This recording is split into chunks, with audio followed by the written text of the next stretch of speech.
There are a number of countries in the world now where population growth has either stabilized or has become slightly negative.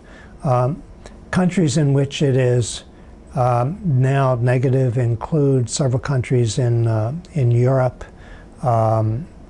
Italy, for example, Russia, and Japan is just about to begin to lose some population.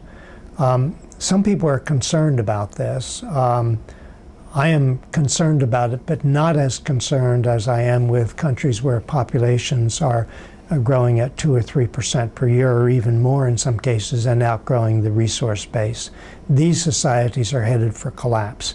The earlier group, the countries where population is stable or negative, will be faced with growing dependency ratios as their populations age, and that's a challenge. But it's a much more manageable challenge than one where ecosystems are collapsing as the weight of population just overwhelms the systems.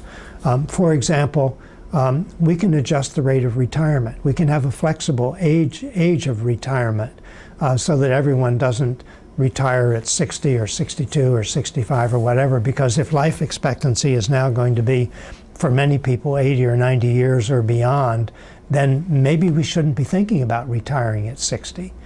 We should be more flexible in this sense, and I think that's one of the keys to dealing with the slowdown in population, or even the decline of population in some industrial countries. The UN now has three basic projections of world population. One has world population going to about 9 billion by 2050. This is the medium population, the one that is widely used. So we would be adding roughly 3 billion people during this half century, or by mid-century. What most people don't realize is that the overwhelming majority of that 3 billion people will be added in countries where water tables are already falling as a result of overpumping, and wells are starting to go dry. So that's not a happy situation.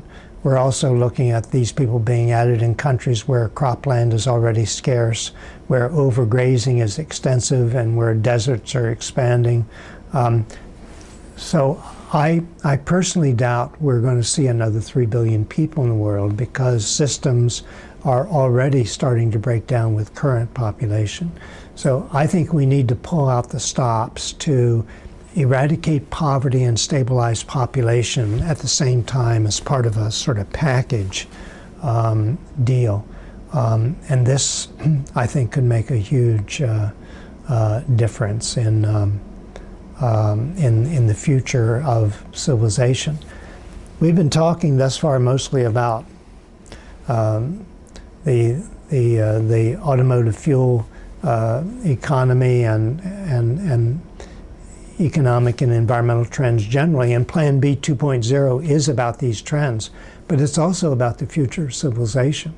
And we know from Jared Diamond's book, Collapse, that where he looks at earlier civilizations, that when these civilizations moved onto an economic path that was environmentally unsustainable because they were beginning to destroy their support systems from deforestation, soil erosion, etc., that they eventually collapsed. We too, our early 21st century civilization is on an economic path that is environmentally unsustainable. And the big challenge is whether we can change direction and create an economy that will sustain economic progress while there's still time. We don't know yet how that's going to work out, but it's going to take a far greater effort than we've made to date if we're going to reverse the trends of environmental destruction that are undermining our civilization.